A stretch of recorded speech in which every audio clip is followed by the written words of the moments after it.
Olá pessoal, sejam todos bem-vindos, sejam todas bem-vindas de volta ao Cast dos Espíritos, um podcast segundo o Espiritismo. Eu sou o Rodolfo e hoje nós estamos aqui para continuar a nossa série sobre leis morais, encaminhando aí para o finalzinho. Salve povo, em tempo de Olimpíada, treino é progresso. Fala pessoal, tudo bom? Aqui é o Dayan e... eu não preparei nenhuma frasezinha, então é só bom dia mesmo. Bom dia, boa tarde, boa noite, você pode ouvir o nosso episódio aonde quiser, em qualquer momento, pode baixá-lo da sua plataforma preferida, onde você ouve podcast, música e demais conteúdos, ou você pode ir lá no nosso site, o Cast dos Espíritos, é só digitar no Google que você vai ter acesso ao nosso site, e lá você tem todos os episódios, um por um, muito bem organizadinhos. Você baixa, salva, quando tiver Wi-Fi, por exemplo, e ouve offline quando quiser. Nós temos também a nossa página no YouTube, mesma coisa, o Cast dos Espíritos. É só ir lá, digitar no YouTube. Você pode seguir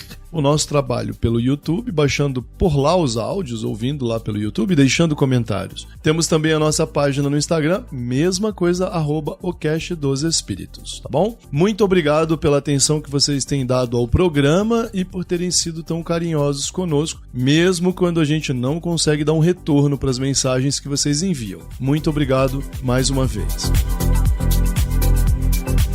Bom, Valdir, estamos aqui encaminhando, os nossos assuntos sobre leis morais. Agora nós vamos falar sobre um tema bastante controverso para os dias de hoje, não é isso? Vamos sempre falar de coisa controversa, né, Rodolfo? Olhar para aquilo que foi escrito para trás no Espiritismo, com o olhar da nossa compreensão contemporânea da vida, sempre dá encrenca. Mas vamos lá. Olha só. Ouvinte, nosso assunto hoje é a lei de progresso, como o Rodolfo adiantou, e nós vamos discutir sobre os fundamentos que os espíritos usam para abordar assuntos mais profundos dentro da lei de progresso. E quando eu digo profundos, eu digo problemáticos, basicamente. Hoje, vamos começar chamando o Rodolfo porque eu preciso tratar de um assunto que é algo muito querido para os filósofos, acerca do qual eles ficam um bom tempo malhando. E a pergunta que a equipe do Kardec,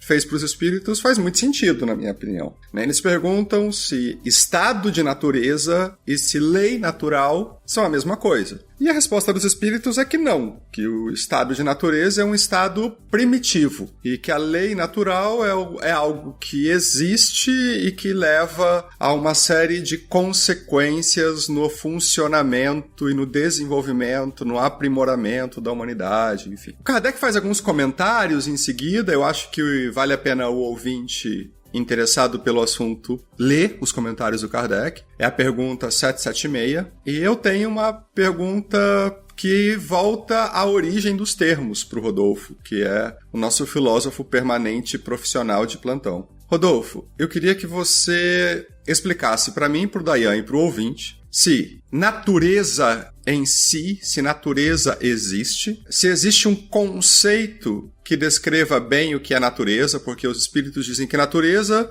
é o estado primitivo. Eles dizem que o estado primitivo é incompatível com civilização. Então eu preciso saber o que é civilização, eu preciso saber o que é natureza, e se possível, ter uma ideia se eles são coisas que existem por si. Se elas são um dado ou se elas são uma construção, não sei. Trabalha em cima dessas duas ideias pra gente, por favor. Nós temos quantos dias pra gravar o conteúdo de hoje?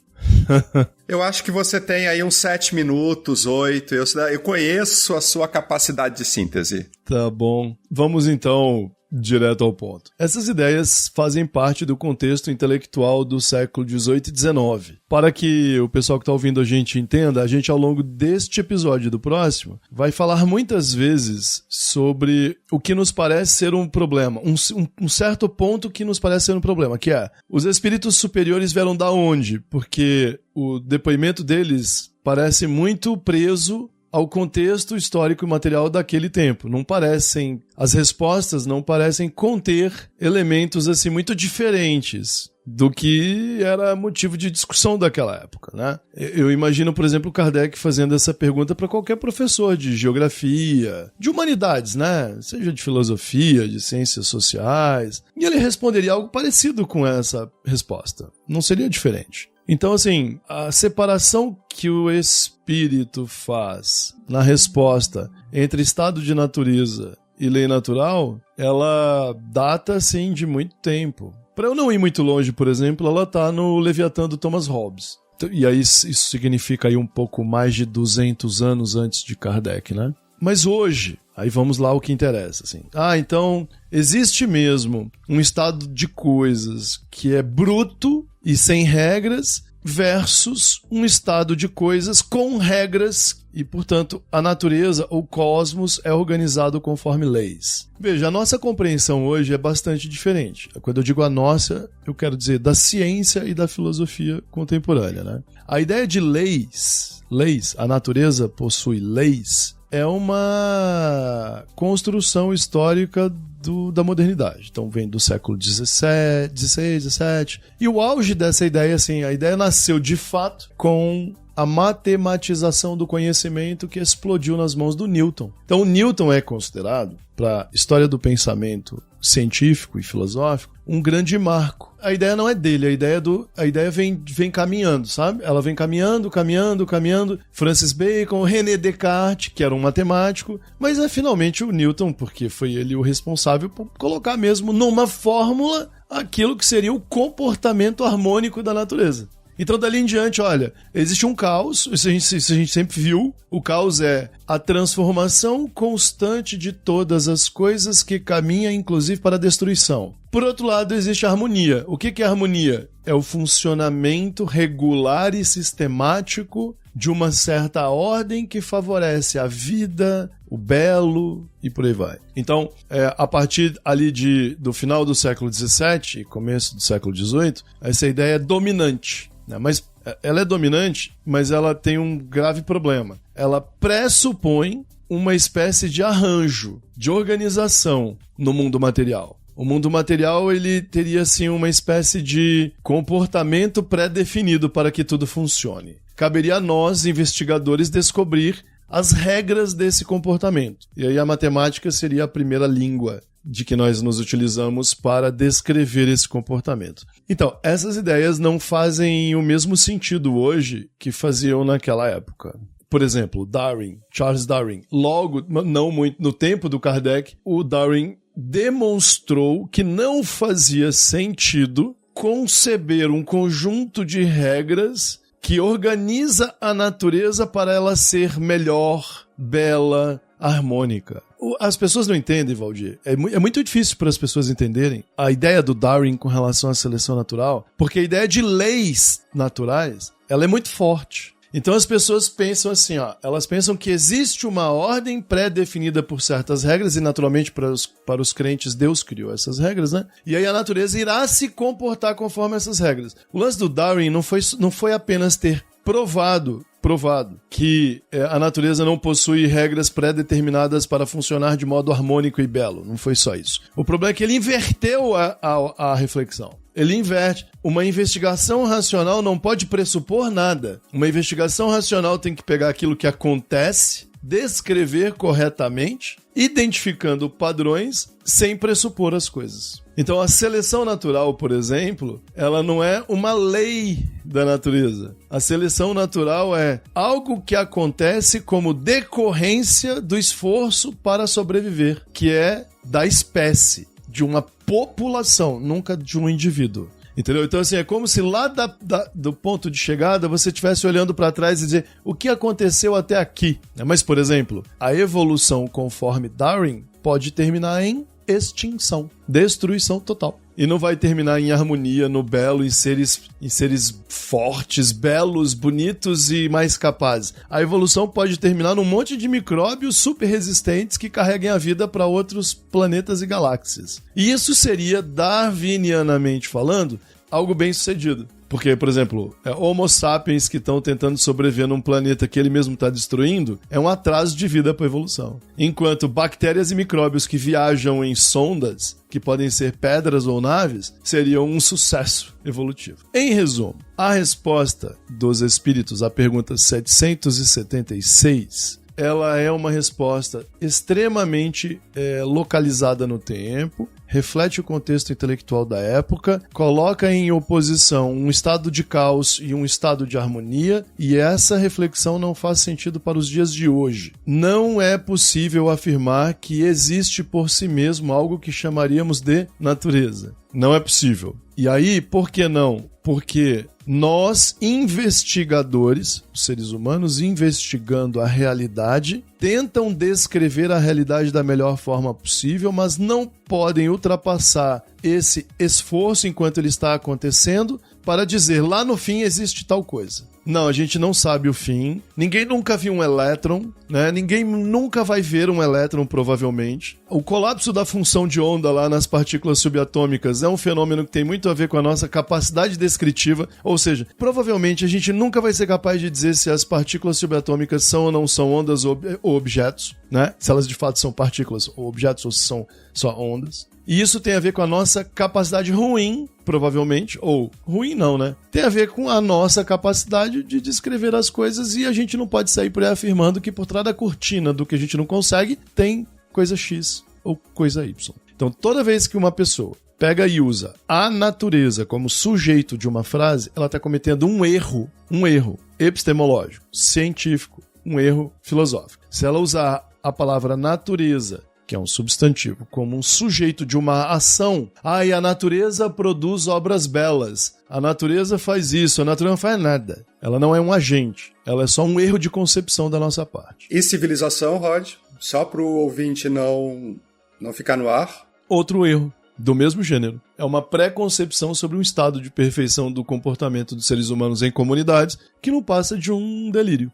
Delírio é uma palavra muito forte, Rodolfo. Não, é um delírio, é uma fantasia, é só uma fantasia. Nossa, você acha errado que a gente se organize em comunidades justas e bem ordenadas? Não, acho que a gente precisa construir sociedades justas e bem ordenadas. Que elas sejam feitas do jeito que os pensadores do século XVIII imaginaram, XIX, deu no nazismo, entendeu? Deu no colonialismo, deu no extermínio de povos, deu na bomba atômica. Tá dando na destruição do meio ambiente, Enfim, é um caos. Por que é um caos? Porque é um projeto de poder, é só isso. Se pensarmos na civilização como esforço moral de seres humanos trabalhando para viver juntos, do melhor modo possível, aí nós teríamos uma ideia interessante para discutir. Mas essa ideia que eu estou afirmando agora não tem nada a ver com o conceito de civilização que os espíritos usaram no Livro dos Espíritos.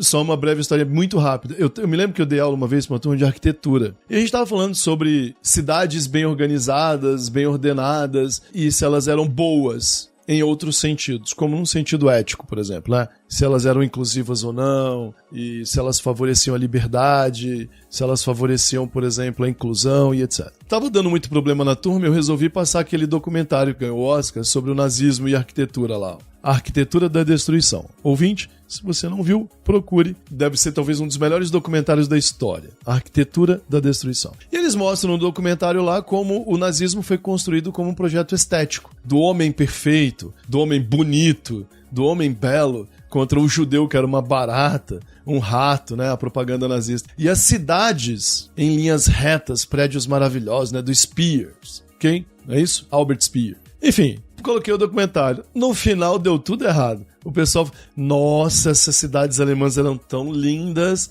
Olha, você vê, meu pai sempre falou que o nazismo era ruim, mas tinha um lado bom. Você vê que eles tinham o apoio da ciência, eles se esforçavam. Teve esse pequeno problema de exterminar aí, né? Gays, religiosos, os judeus. Mas, pô, assim, o resultado o que eles queriam não era tão ruim. Pra cabeça de um bando de estudantes que cresceram na beira do rio, né? Provavelmente, nós vivemos na pior capital do Brasil, né? Que não tem nem saneamento básico, menos de 4%. Na cabeça deles, viver numa cidade limpa, com prédios bonitos, praças, bem organizada, é um sonho. Só que eles entenderam eles entenderam pouco da ideia, né? Que ali não caberia, por exemplo, liberdade de circulação, não caberia ali liberdade de manifestação estética, não caberia ali, por exemplo, diferença, diversidade, heterogeneidade. O projeto nazista era homogeneidade, alguém mandando em você, era um curral pra boi. Era um curral bonito. Eu mostrei pra eles depois, né? Falei, isso aqui é um curral. Só que ele é lindo, é igual um frigorífico, tá tudo bonitinho, mas é um frigorífico. Vocês não entenderam isso? Então, essa ideia de civilização aqui é um sonho, um delírio proposto por pessoas que queriam controlar o mundo e ser donas dele. É isso. Você deixou duas coisas no meio que me permitem introduzir a pergunta do Dayan, a intervenção do Dayan. Mas antes disso, assim, eu adoro arquitetura. Os meus amigos que acompanham as minhas viagens de férias sabem que eu raramente estou numa foto, que frequentemente as minhas fotos são cidades, avenidas e igrejas. Eu absolutamente adoro arquitetura. Sobre esse documentário que o Rodolfo falou, ele é realmente incrível, vale muito a pena ver. Ele elege, evidentemente, uma estética de urbanismo que é uma entre várias possíveis que nós conhecemos e que nós podemos explorar. Eu vou deixar no link para você, ouvinte. Só que, infelizmente, pelo que eu me lembro, não tem legendas em português, mas eu vou deixar um pequeno vídeo produzido por um urbanista canadense falando sobre a diferença de filosofia na construção de cidades nos Estados Unidos e na União Soviética, sobre o que cada uma dos grandes modelos de urbanismo privilegia nos dois modos econômicos de construção. A ideia do vídeo é demonstrar que não existe uma estética certa ou errada. Existe uma estética que reflete os interesses urbanos da comunidade que habita aquele lugar. Por isso que o Rodolfo está tão correto quando diz que uma cidade, nos termos em que os nazistas pensaram, é nada mais, nada menos que um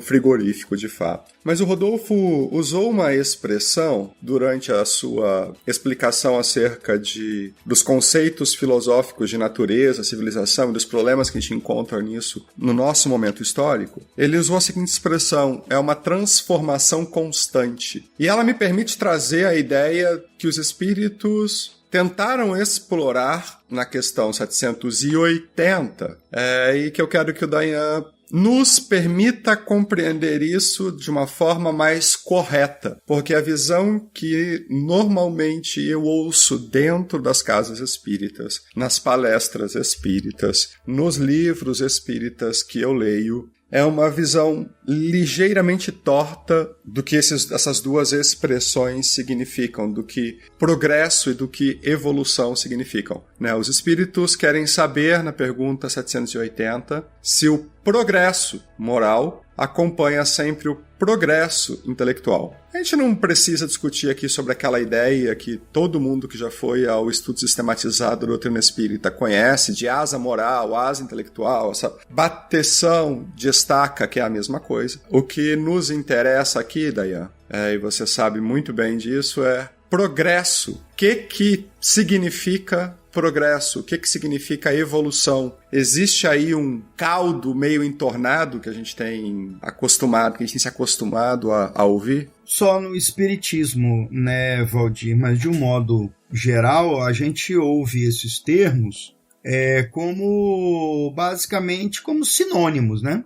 Tanto um quanto o outro. Mas há uma diferenciação. Se os nossos ouvintes, por exemplo, forem a um dicionário, eles vão encontrar algumas definições bem similares. Mas me parece que uma boa diferenciação é reservar esse termo progresso para nós entendermos isso como um avanço em uma determinada área, mas trazendo para um contexto, vamos dizer assim, social, em que eu tenho avanços, em que eu tenho melhoras na economia, na tecnologia, na ciência, por exemplo. Então, o progresso, ele se encaixa melhor com essa ideia de avanço, de melhora. Então, ele estaria relacionado com essas melhorias que ocorrem ao longo do tempo. Só que a gente também não pode, só porque está falando em progresso, em uma melhoria científica, em uma melhoria econômica, em uma melhoria social que seja, que isso necessariamente é uma coisa boa e positiva, porque algo pode, numa determinada área, implicar, de fato, uma melhora, mas atingir uma outra área de uma forma tal que gere danos ou prejuízos. Afinal, como nós vivemos num todo, nós teremos impactos. Por exemplo, se eu desenvolvo uma tecnologia capaz de represar um rio para produzir energia elétrica, nós vamos dizer que houve um progresso científico aí. Quando eu, de fato, implanto essa hidrelétrica, eu posso, e normalmente era o que acontecia, hoje se busca evitar, causar verdadeiras catástrofes ambientais. Então eu tenho o progresso, que de fato implicou um avanço, uma melhora, né, científica, na engenharia, enfim. Mas, por outro lado, quando ela de fato a ideia ela é concretizada, ela é implantada, ela pode gerar danos. Aí, no caso, danos ambientais e danos sociais. Isso é só um pequeno exemplo para nós entendermos que não necessariamente porque ocorre um progresso, que as consequências desse avanço, elas serão todas positivas ou sempre positivas, ou que elas virão sempre para melhor. Pode ser que elas gerem algumas consequências que são deletérias, né? Outro exemplo que eu poderia citar seria a perda de empregos, né? Ou de postos de trabalho em virtude da automação das fábricas, né? Da robotização do próprio trabalho. Então eu tenho um progresso numa determinada área, né? Numa área tecnológica, numa área científica, mas que vai gerar consequências deletérias na área social, como, por exemplo, a perda de empregos. Não necessariamente esses termos, progresso e evolução, eles estão ligados a algo sempre para o melhor. Muito bem. O termo evolução, me parece, seria melhor se nós reservássemos para o mundo biológico, para uma área específica, porque a evolução ela é entendida como uma mudança, como uma transformação, e normalmente uma transformação de quê? Transformação dos organismos e do ambiente, né? Essas transformações que os organismos e o próprio ambiente vão sofrendo ao longo do tempo. Então, progresso, nós deixaríamos mais um termo mais relacionado a nós, a humanidade em si, e evolução para os demais organismos e para o próprio ambiente. Agora, da mesma maneira, tanto a evolução, seja do ambiente, quanto essa evolução, ou seja, essas transformações dos organismos, elas da mesma maneira não podem ser dadas, né? não podem ser tidas como sempre para melhor. Os organismos se transformam por força do nosso DNA, é uma força genética, por assim dizer, tanto o ambiente, né, porque as plantas sofrem essa mesma influência, através dessas mutações, são essas mudanças que o DNA aleatoriamente vai provocando ao longo do tempo, ele é um experimentador, por assim dizer, elas vão nos dizer ou vão tornar os animais e o ambiente cada vez mais adaptados às mudanças climáticas, enfim, né, às transformações que vão ocorrendo no planeta. Então, evolução e nem progresso, elas significam algo para melhor, significa algo diferente. O avanço em um lado, mas que pode ter consequências do outro. Da mesma forma, a evolução, ela vai dizer respeito a transformações que podem ou não tornar tanto o ambiente quanto os seres mais aptos à sobrevivência.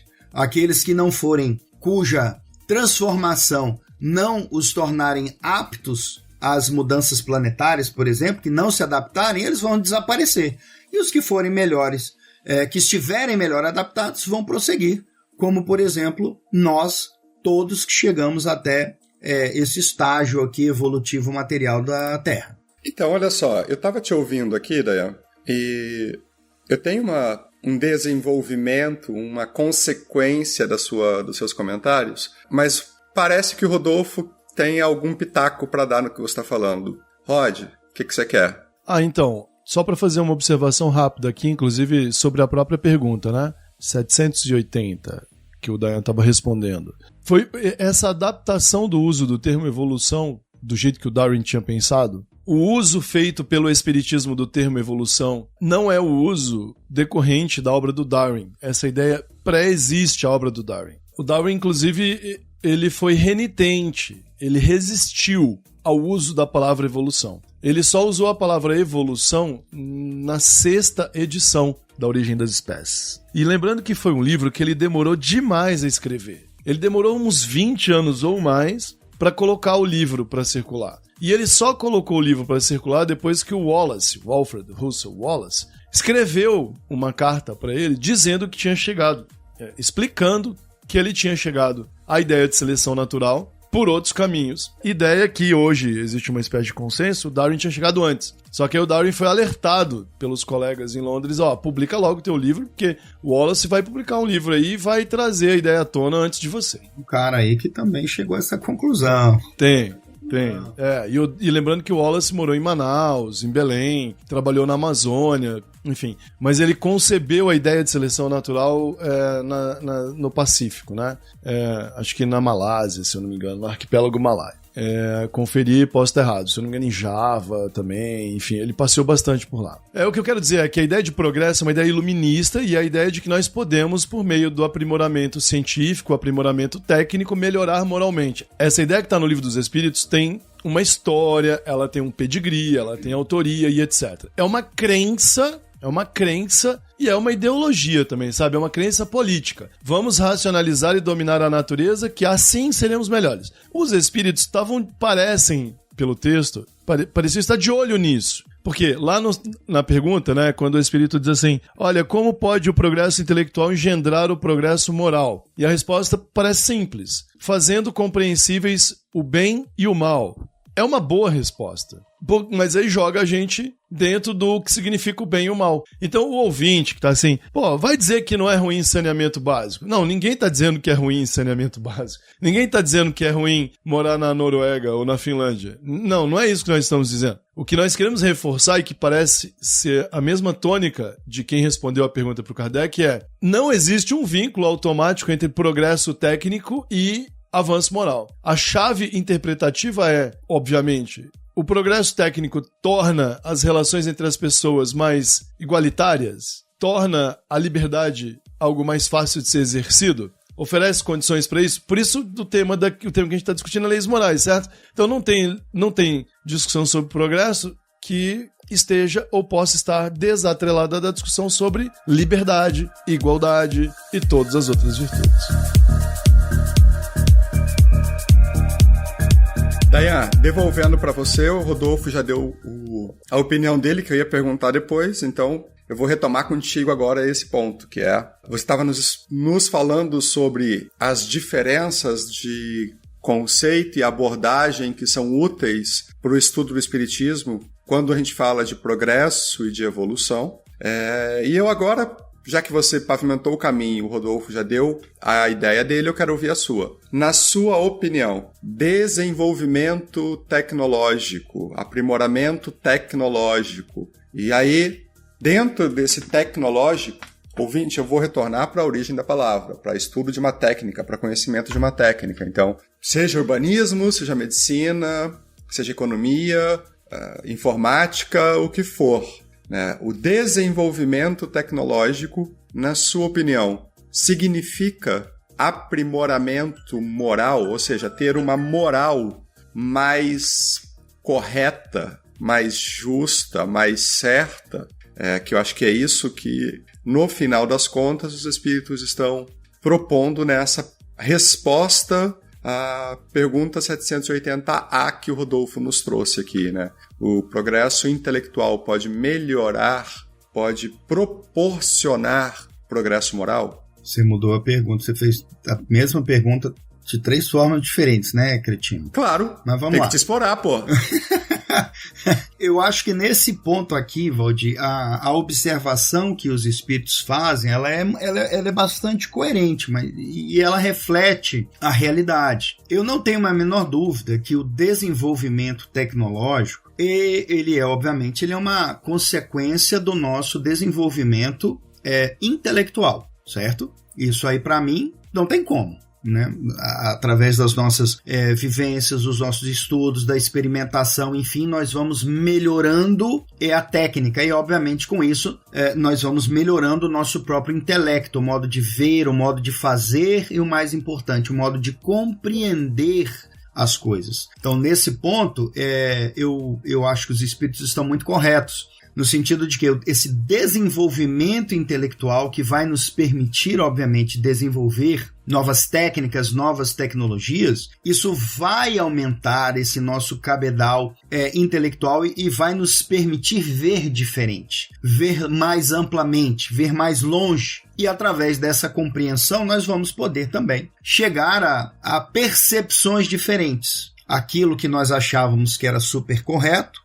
hoje nós podemos achar que era o cúmulo do absurdo, e nós fazemos isso o tempo inteiro. Nós praticávamos certas ações e achávamos que estava tudo bem porque ela era naturalizada no nosso meio. Depois de muito estudo, depois de muita reflexão, nós vemos hoje que aquilo que nós fazíamos lá atrás não era legal, né? Que aquilo lá era o cúmulo do absurdo até. Então, o desenvolvimento tecnológico ele vai nos permitir muita coisa, mas ele não significa necessariamente um aprimoramento moral, porque aí já é uma questão, me parece, individual. O desenvolvimento tecnológico ele tem mais a ver, me parece, com um aspecto mais geral, mais social, mais amplo da coisa, de um determinado grupo, de uma cidade, de um país, que seja. Agora, o aprimoramento moral, essa me parece que é uma construção mais solitária, é uma construção mais individual. Veja, eu posso ter acesso às informações que me dizem que determinada coisa ela é certa ou ela é errada, mas eu, embora tenha esse conhecimento, posso ser um mau caráter, posso ser um cidadão extremamente egoísta ou ganancioso, que mesmo sabendo o que é certo, vou agir da maneira que me convém. Aí é um problema moral. Você sabe que a Terra ela é esférica, mas te é conveniente para o YouTube dizer que ela é plana, porque isso te dá cliques. Por exemplo, estou dando um exemplo tolo. Então veja, a criatura tem a consciência disso. Estou falando daqueles que têm a consciência disso, porque tem gente que só é burra mesmo. Que tem a consciência de que está errado, ele sabe que é errado, mas para ele é conveniente. Isso já não é um problema tecnológico, isso é um problema moral. O conhecimento está aí. Quer ver outro? Desculpa te interromper, mas quer ver outro? Não dá pra perder a chance. Manda. Quem fica dizendo que não existe racismo no Brasil apenas porque os defensores dos direitos das pessoas pretas insistem, até porque não tem outra saída, em demonstrar que existe. Porém, a pessoa que diz que não existe tem uma convicção política para o lado A e é contra o pessoal do lado B. Então, eles se negam a aceitar a realidade e ficam dizendo o racismo não existe no Brasil, apenas porque o pessoal que diz que existe racismo vota nos políticos do lado B. Tá? Então, por conveniência e interesse pessoal, particular, a pessoa está se negando a reconhecer um fenômeno social que é tão real que nenhuma pessoa sensata poderia, por exemplo, conseguir demonstrar que ele não existe. Né? Mas por interesses pessoais, a pessoa se nega a reconhecer a realidade. Então, o terraplanista parece ser o extremo, né, Daya? Mas ele não está sozinho nessa, não. Tem muita gente com ele. Não, de jeito nenhum. E embora a casuística, né, nós estamos dando só exemplos extremos, eu vou dar um outro ainda, que eu acho que é até mais grave, porque, veja, aqui nós não estamos falando de cientistas, nós estamos falando de pessoas comuns, certo? Que se arvoram a dizer que a Terra é plana quando ele é um ignorante, ele simplesmente não estudou. Se ele estudasse, ele não estava falando isso. Cientista algum no mundo jamais defendeu um trem desse na modernidade. Mas veja, o outro exemplo que eu queria dar é o seguinte, esse já é no meio científico. Nós tivemos, né, um dos pilares do nazismo era essa questão da supremacia das raças. Esse é um período em que iniciou-se, vamos dizer assim, a descoberta do gene. Mas já mais para frente, perto do final ali da guerra, de 30 para frente, os americanos já tinham estudos muito interessantes a respeito de genética. Ela estava encaminhando, mas os caras estavam fazendo enormes descobertas. Quando nós chegamos ali na década de 60, os americanos, com a mesma ideia eugenista dos nazistas, eles tinham implantado políticas nos Estados Unidos na tentativa, né, alguns estados, claro, de melhorar a raça no seguinte sentido: as pessoas que sofriam de doenças mentais, notadamente esquizofrenia, não vou me lembrar agora, tinha uma outra doença grave também, não vou lembrar, mas notadamente relacionadas a doenças mentais, o que é que eles estavam fazendo? Eles esterilizavam essas pessoas. Eles estavam esterilizando as pessoas. Para quê? Para que esse gene ruim que elas tinham da doença mental, porque já tinham conhecimento dessa relação gene-doença mental, né? Algumas delas, a esquizofrenia sim, eu não estou lembrando o nome da outra, mas enfim, eles achavam aquilo lá normal. Falou, cara, é o seguinte, se a gente esterilizar essas pessoas, esse gene do mal, ele não vai mais se multiplicar, e nós não vamos ter mais esse problema na sociedade. E não viam problema nenhum nisso. Eram cientistas que chegaram a essa conclusão. Vamos implantar esta política. Vai ser uma forma de nós debelarmos essa doença do nosso meio, mas sem qualquer interesse no ser humano ou nos direitos desse ser humano. E o pior, essas questões foram discutidas judicialmente e a Suprema Corte Americana falou, tá tudo certo, não tem problema nenhum nisso. Olha que situação. Então veja, o nosso desenvolvimento tecnológico não significa aprimoramento moral, de jeito nenhum. Essa é uma construção individual que depois vai chegar no todo, mas nós vamos ali devagarinho, um a um, melhorando a nossa compreensão, né? E nos melhorando, vamos dizer assim, moralmente. E isso vai contaminando até chegarmos aí numa compreensão mais ampla, mais geral, né, desse aspecto. Então a moralidade, me parece, ela corre por aí.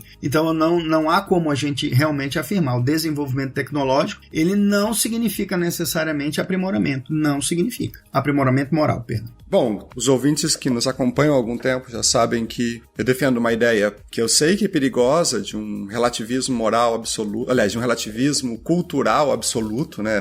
Que as compreensões decorrentes dos elementos culturais, sociais de uma certa comunidade não são comparáveis em relação a uma tábua absoluta, a uma régua absoluta. Nós não conhecemos essa regra absoluta. E o que me preocupa muito nessa pergunta 780 é que parece que os espíritos dizem assim: existe um moral absoluto e conhecível. E nós vamos chegar a esse moral absoluto e conhecível se nós fizermos tal coisa. Se nós nos aprimorarmos intelectualmente, nós chegaremos a esse moral correto, absoluto, alcançável. Eu tenho muita dificuldade para aceitar essa ideia de que existe esse moral correto, absoluto. Se nós tivéssemos, por alguma razão biológica, há 150 milhões de anos, desenvolvido sociedades que fossem eminentemente matriarcais e não patriarcais, provavelmente toda a história da humanidade teria se desenvolvido de uma forma diferente. Ah, Valdir, na natureza, isso que dizem que é natureza, não existem sociedades de mamíferos que são matriarcais. Existem. Existem sim sociedades de mamíferos que são matriarcais. E voltando ao urbanismo que o Rodolfo comentou, trouxe, né, e que eu adoro, eu estava ouvindo um tempo atrás um podcast com uma antropóloga que é urbanista, e ela falando sobre o principal sintoma de uma sociedade dominada por um modo de pensar culturalmente definido por homens são prédios fálicos. O prédio tem a expressão típica do falo, e que prédios que são... Ela usa um exemplo que eu adorei, achei o máximo. O principal ícone cultural da cidade de São Paulo, e onde todas as manifestações culturais iniciam e todas as grandes marchas acontecem, é o MASP, o edifício do MASP na Avenida Paulista. E foi desenvolvido, foi projetado por uma arquiteta, Alina Bobardi. E ele não é um prédio fálico, ele é um prédio acolhedor, que tem um grande vão, etc. Então ela argumenta, essa arquiteta, Eu vou tentar recuperar qual foi o podcast que eu ouvi, eu não me lembro agora. Que se nós tivéssemos tido sociedades desenvolvidas urbanisticamente por mulheres, nós não teríamos um prédio de 30 andares do lado do outro, destruindo o convívio, acabando com o sol, com o movimento do vento, destruindo o trânsito no lugar, criando um caos, porque nós teríamos optado por um tipo diferente. Então, retornando e fechando a minha pergunta sobre isso, né, o meu comentário sobre esse ponto, eu não acho que nós consigamos definir que há um elemento moral final, né? O que nós temos é uma herança cultural, na minha opinião. Né? Uma herança cultural que a gente diz, isso aqui é o melhor. E aí a gente desenvolve um processo tecnológico que nos permita chegar a esse melhor, ou inclusive descobrir e nomear esse melhor.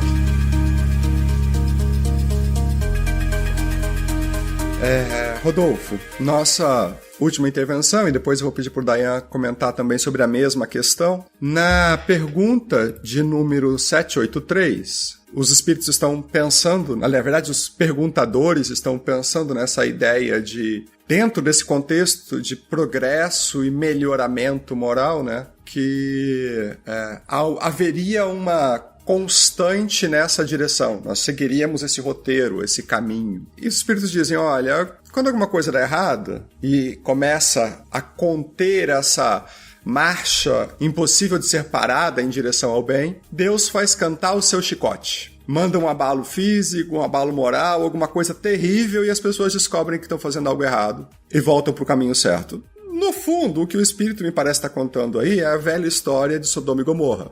Existe um caminho para a cidade se desenvolver, para a comunidade se desenvolver, a comunidade escolhe o seu próprio caminho, escolhe o seu próprio meio, Deus não gosta e manda ali uma chuva de meteoros e fogo do céu para as pessoas entenderem que elas não estão fazendo o que é certo. Tá em termos melhores, mas, enfim, eu não vejo muita distância entre esta pergunta e esta resposta e o conto bíblico de Sodoma e Gomorra. Rodolfo, os espíritos então defendem a ideia de que Deus provoca intervenções manifestas para demonstrar que a marcha do progresso não está seguindo o caminho correto. Essa, para mim, é o sumo de uma ideia conservadora, de uma ideia que permite os espíritos ou os espíritas brasileiros se agarrarem a uma ideia de conservadorismo. Então, os espíritos estão falando de abalos, mas eles não dizem que abalos são esses, e eles dizem que esses abalos são bons. Na minha leitura, a partir do que está escrito ali, isso permite os espíritas se agarrarem ao conservadorismo. Parece também que esse abalo pode ser uma quebra de uma moral estabelecida para as coisas continuarem prosseguindo. Então, a revolução sexual dos anos 60 permitiu que as mulheres tivessem mais domínio sobre o seu corpo, pudessem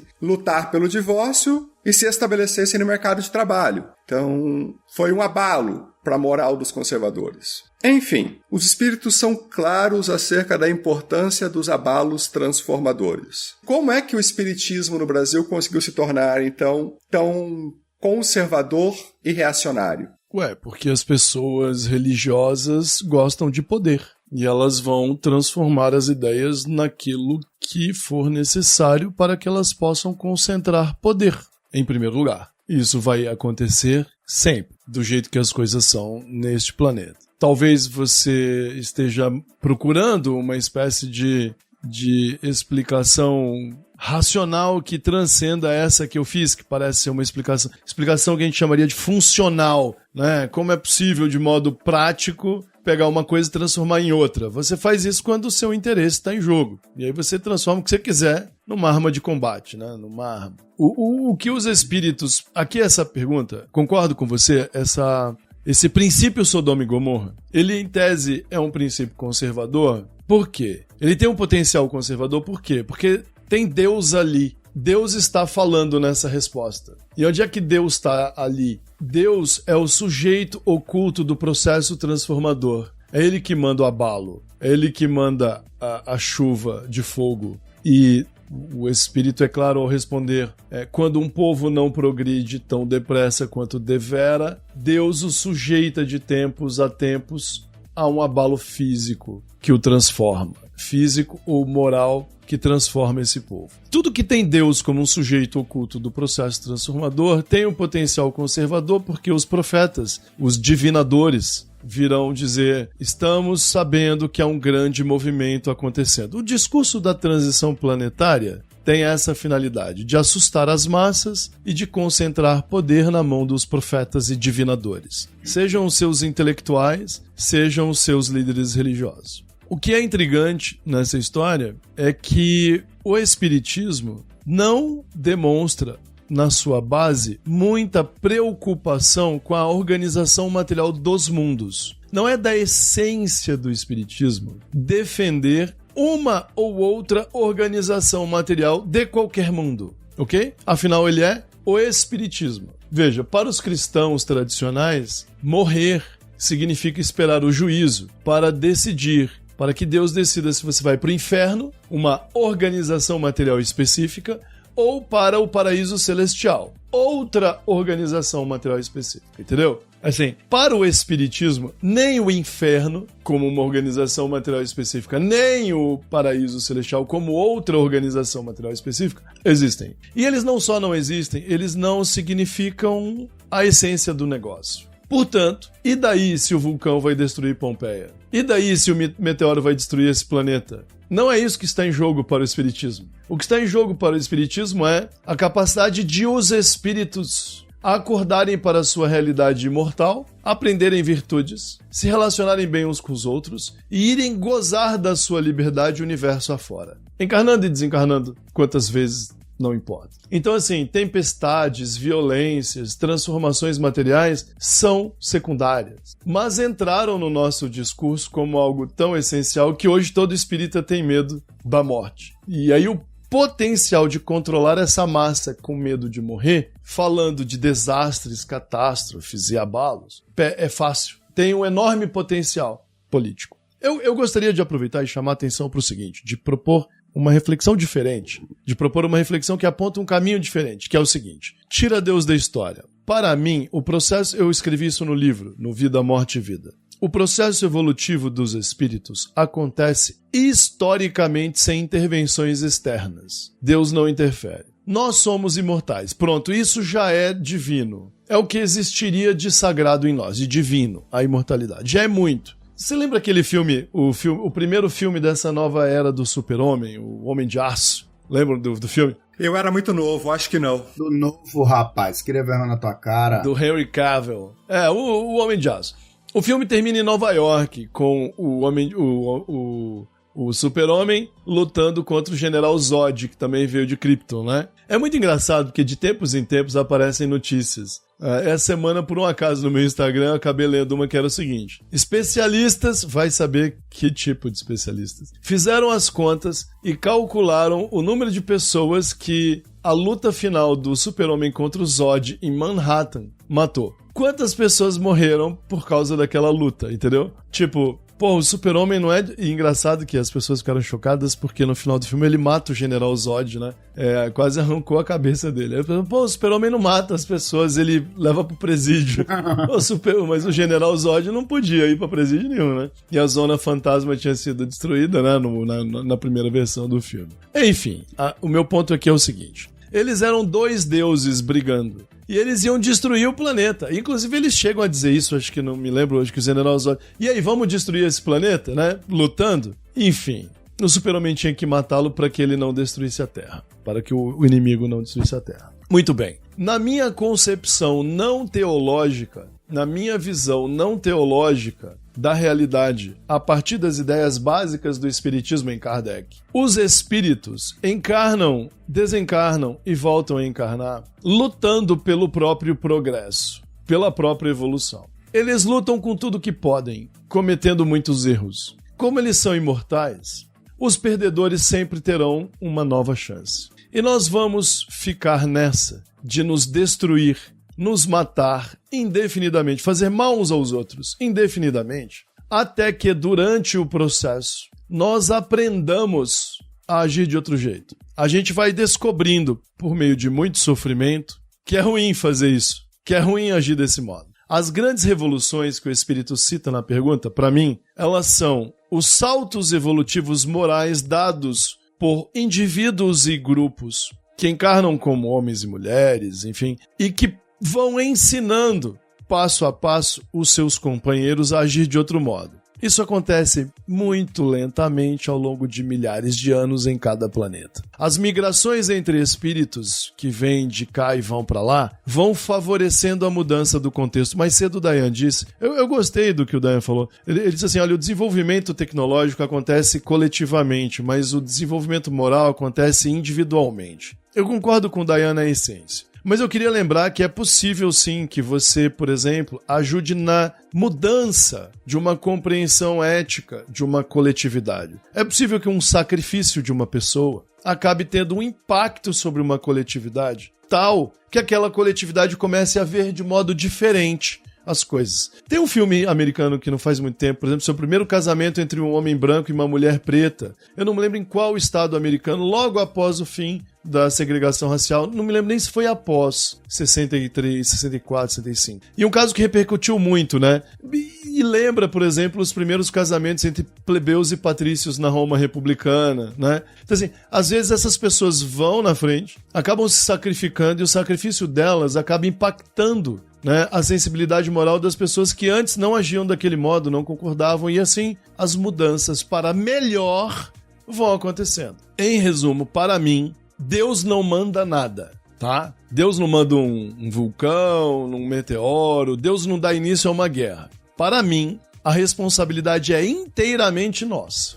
Por isso que quem não luta, quem não é antirracista, por exemplo, está cometendo um erro.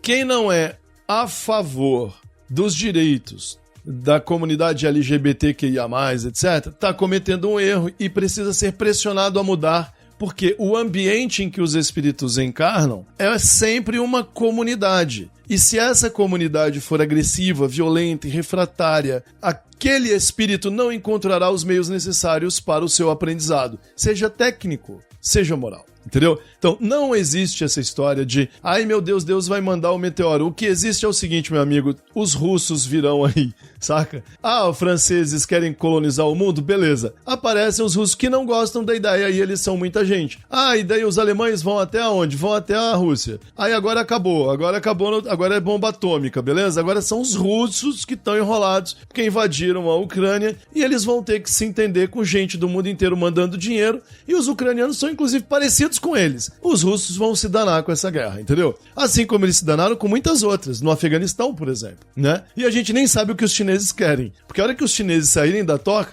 e ainda tem os indianos, né? Cuja economia não para de crescer e tem 1 bilhão de seres humanos encarnados lá. Então é o seguinte, meu amigo, neste planeta não vai ter mais uma metrópole dominando 25% do mundo como a Inglaterra fez, né? Mais de 25% do mundo. Então, o progresso moral, ele é consequente a lutas históricas empreendidas por seres humanos que não aceitam ser dominados, que não aceitam ser oprimidos, que não aceitam ser alvo de opressão. Como eles são imortais como espíritos, eles perdem, mas voltam. E a gente tem que aguentar o tranco dessas lutas.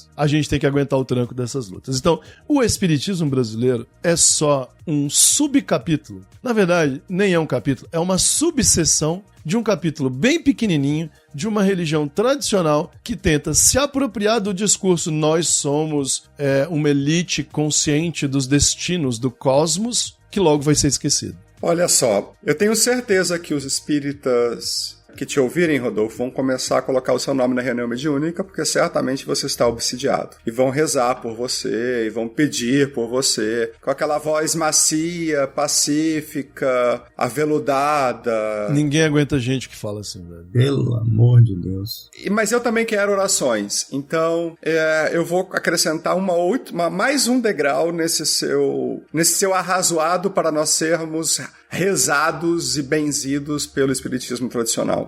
Vai elevar o sarrafo. Eu vou colocar um troço que vai doer mais nos espíritas, porque eles até admitem a ideia de que, eu acho, né, de que colocar Deus nessa equação, etc., dá problema e tal. Eu vou tirar outra coisa dessa equação. Este progresso moral em nenhum momento significa se tornar cristão. Este progresso moral em nenhum momento significa necessariamente admitir as virtudes da cristandade. E tampouco passar a amar Jesus ou gostar de Jesus em particular, ou reconhecer que Jesus é a criatura mais importante, etc. Aliás, eu nem acho que pessoalmente. porque eu não tenho como saber quem são os outros que passaram pelo planeta, e eu também não tenho como saber quem ele é. Inclusive, um aprimoramento necessário das virtudes individuais, como o Rodolfo havia proposto, pode muito bem acontecer num sistema completamente desconhecido das virtudes cristãs. Então, o erro, na minha opinião, que eu tenho alegado há muito tempo, que foi transformar o espiritismo numa religião cristã, só acrescenta um problema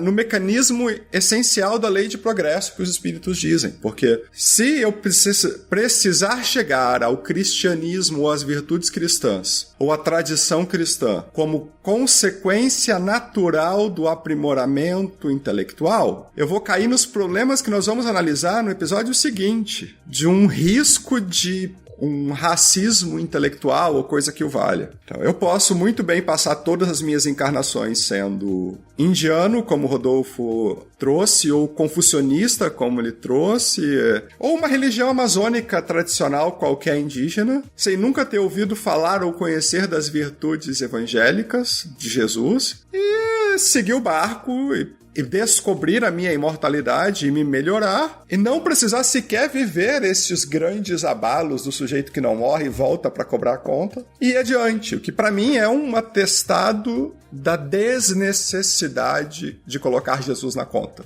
Eu não posso então ser cristão? Não é isso que eu estou dizendo.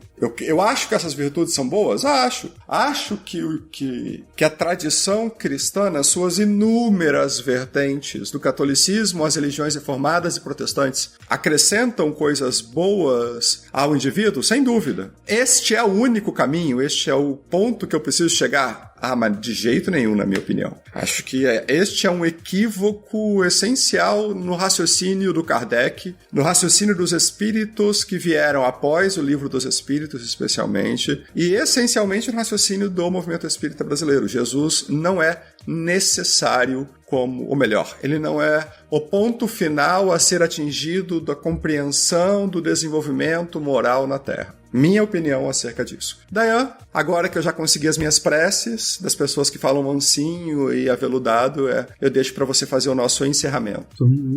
Eu vou colocar o seu nome no centro. Em qual? Desencarnados? Não, de prece. Eu vou numa igreja evangélica colocar o teu nome no livro de oração lá, porque só no centro não vai resolver. Vão te rejeitar. Olha, eu sinceramente, eu concordo com o que vocês colocaram, especialmente acho que o Rodolfo fez uma abordagem que 100% do que eu penso, acho que a sua colocação também, mas assim, acho que eu não tenho nem o que falar dessa pergunta em específico aqui que nós estamos trabalhando, porque o meu questionamento dentro disso aqui, na verdade, o que eu tenho é um questionamento, outro. Porque, assim, se Deus ele é uma inteligência suprema, se ele é a causa de tudo o que existe e, portanto, a vida, se ele é eterno, como eterna é a vida, se nós somos seres imortais, se a vida é eterna, por que ele se importaria com o ritmo do nosso progresso? Se eu tenho a criação de Deus no universo inteiro, por que ele ficaria perdendo tempo com esse, como dizia Carl Sagan, pálido ponto azul, mas especificamente conosco? Eu não vejo uma razão para isso, né? Pode ser até que ele tenha e nós não sejamos capazes de entender, mas eu vejo isso como desnecessário. Eu percebo Deus como um sistema de leis naturais.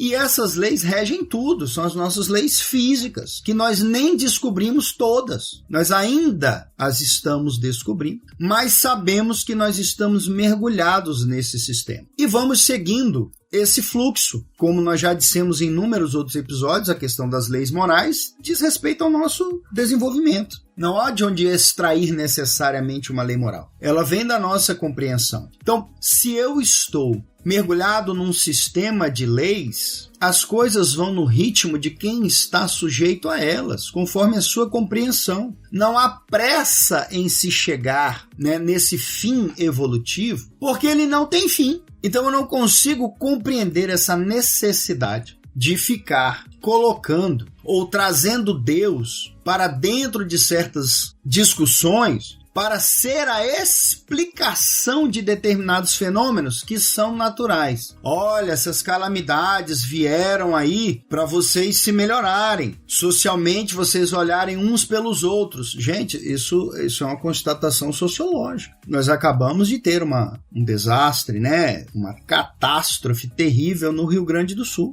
Todos os estados do país, os seus cidadãos se reuniram e fizeram doações para o Rio Grande do Sul. Deus que mandou tanta chuva assim para destruir o Rio Grande do Sul, para que nós aprendêssemos o valor da solidariedade, né, da doação para os nossos irmãos do Rio Grande do Sul. Ora, eu acho isso uma grande estupidez. As coisas aconteceram e foram muito bem explicadas porque elas aconteceram. Além das chuvas, obviamente, que são um fenômeno natural, tivemos a incompetência de administrar também os sistemas que seriam capazes de, em parte, controlar isso. Então não há por que colocar Deus numa coisa que nós podemos explicar claramente, certo? Pela ciência. E as consequências disso pela sociologia, óbvio. É claro que nós vamos nos compadecer com outros seres humanos que perderam tudo. Não precisa de Deus para vir interferir nisso, não. Olha, se eu não mandar uma catástrofe lá, vocês nunca vão aprender o valor de ajudar o próximo. Ah, pelo amor de Deus, que coisa absurda, que coisa estúpida. Então, isso eu não compreendo. Eu já disse em outros episódios, a gente vai compreender melhor, vamos dar mais valor às nossas conquistas quando nós tirarmos Deus das nossas equações. Esquece isso, cara, ele não está perdendo o tempo dele conosco. Ele já nos criou e falou, agora te vira, tá aqui, ó. Segue teu caminho. Por que ele ficaria enfiando o dedo na ferida para agilizar, né, para aumentar a velocidade do progresso? Mas se esse progresso não tem fim, não faz sentido isso. Então eu acho que a gente precisa se prender menos a Deus e pensarmos mais uns nos outros, e o que nós estamos fazendo é com o planeta, porque o planeta só está respondendo às nossas ações. Bom, ouvinte, eu acho que a gente abordou um monte de assuntos que são essenciais para preparar o nosso próximo episódio. Nós tratamos do conceito de natureza, ou melhor, de como melhor abordar a ideia de natureza e civilização. O Rodolfo nos deu uma aula no começo do episódio para ajudar os espíritas a refletirem de forma mais adequada e racional sobre as ideias de natureza e civilização. O Dayan nos ajudou a contextualizar e especialmente a atualizar duas ideias que são importantes para o espiritismo, especialmente quando nós falamos do momento em que a gente vive de constante ataque à ciência. Ele nos ajudou a recordar uma forma mais adequada de tratarmos de progresso e de evolução. Falamos sobre como abalos, como eventos chocantes, moral ou fisicamente, tem o seu impacto no desenvolvimento das comunidades e qual a nossa visão sobre esses eventos. E a gente já até falou sobre isso em outros episódios de podcasts, mas tudo isso tinha a finalidade de preparar o terreno para que a gente pudesse abordar uma parte muito crítica, muito difícil, e que precisa de bastante ponderação, bastante tempero, cuidado, bastante carinho na hora de ser analisado dentro deste capítulo de Lei de Progresso. Só que isso vai ficar para o nosso próximo episódio. Não percam a segunda parte, em que nós vamos falar muito sobre coisas importantes e que está sendo preparado com muito carinho, com muita atenção. Dayan, Rodolfo, eu me despeço, mando um abraço enorme, um beijão para todos os ouvintes e deixo com vocês a palavra final. Queridos ouvintes, espero que tenham gostado. Rodolfo Valdir, é sempre muito bom estar com vocês. Um abraço e até o nosso próximo episódio. Muito bem, pessoal, espero que tenham gostado do episódio. A gente teve alguma dificuldade para conseguir voltar a gravar, né, juntos nos últimos tempos. Mas enfim, acho, né, Valdir, que as pessoas já se acostumaram com a gente. Pelo visto, estão satisfeitas com o nosso trabalho. Queria agradecer mais uma vez aí os nossos ouvintes, as nossas queridas ouvintes. Também agradecer o pessoal que tem feito convites para a gente participar de outros programas, né? Queria mandar mais uma vez um abraço pro Rodrigo e pro Saulo lá do Rio de Janeiro. Um abraço também pro Elias, lá de Goiânia, e pro pessoal de Fortaleza, com quem eu estive recentemente lá do Grupo Hermínio. Muito obrigado pelo Grupo Hermínio de Miranda. Muito obrigado pelos convites, e essa semana eu vou ver se eu consigo divulgar também, não só as participações que eu pude fazer nos programas com eles até agora, mas também os seus canais de divulgação. Os grupos estão se espalhando pelo Brasil, viu, Valdir? Tem mais gente com trabalho autoral, expressando suas reflexões, fazendo suas críticas e pensando em como reformular as ideias que nós temos discutido tanto por aqui. Mas por hoje, tá bom? Sigam a gente lá no Instagram e no YouTube e fiquem informados do lançamento do episódio. Muito obrigado e até a próxima.